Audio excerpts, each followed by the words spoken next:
Salut à tous, c'est Audrey, j'espère que vous allez tous très bien. Aujourd'hui, je vous propose une recette réconfort, gourmande et un petit peu grasse. On va faire des pommes de terre sautées avec de la concoyote et du lard. Et tout ça, ça va être fondant, ça va être délicieux. Allez, vous êtes prêts? Toutes les étapes en vidéo, on y va. Je vous laisse ici la liste des ingrédients et à retrouver en descriptif sous cette vidéo. On commence cette recette en préparant le lard ou le bacon ou de la poitrine, enfin ce que vous voulez. Le lard peut être bien sûr remplacé par du poulet ou même de l'émincé de dinde, c'est délicieux. Donc vous le coupez, vous le tranchez tout simplement.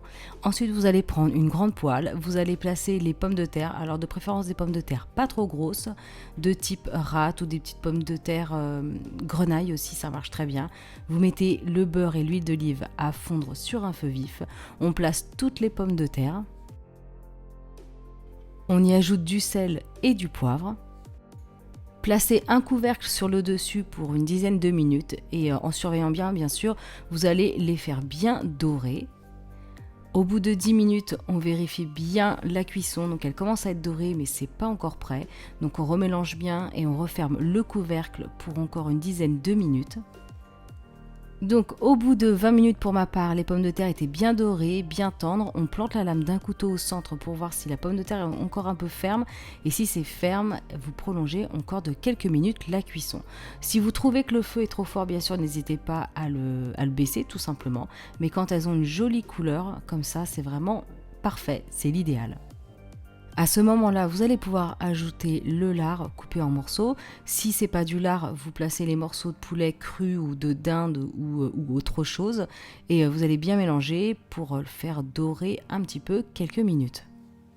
N'hésitez pas à placer un petit couvercle pour accélérer la cuisson.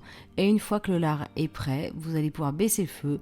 Vous allez verser un peu de concoyote sur le dessus. Alors si vous n'avez pas ce fromage, vous pouvez mettre un autre fromage bien sûr. Et si vous ne connaissez pas, il faut vraiment découvrir la concoyote. C'est super bon et c'est pas très cher. Alors la mienne c'était un pot nature. Je sais qu'il en existe à l'ail et c'est aussi très très bon. Vous mélangez et il ne vous reste plus qu'à servir. J'ai rajouté sur le dessus encore une bonne cuillère à soupe de concoyote, donc là celle-ci elle est fraîche, elle n'a pas été chauffée, elle n'est pas fondue, donc c'est vraiment super bon, super méga gourmand. Et bien sûr j'ai servi avec de la salade verte et quelques petites tomates cerises. C'est un plat qui est assez gourmand, qui est un peu gras, mais voilà, quand les températures commencent à être dans le négatif, c'est vraiment super bon et ça réchauffe. Bon, bah que dire, je vous l'avais dit, c'est gourmand, certes c'est un petit peu gras, quoique la concoyote, je pense que c'est plus léger que de la raclette. En tout cas, n'hésitez pas à réaliser cette recette, #choc-miel sur les réseaux sociaux pour m'envoyer toutes vos photos de vos réalisations. Bien sûr, likez, partagez, commentez un maximum. Et si ce n'est pas encore fait, je vous invite à vous abonner à ma chaîne. Moi, je vous dis à très bientôt pour de prochaines vidéos. Salut!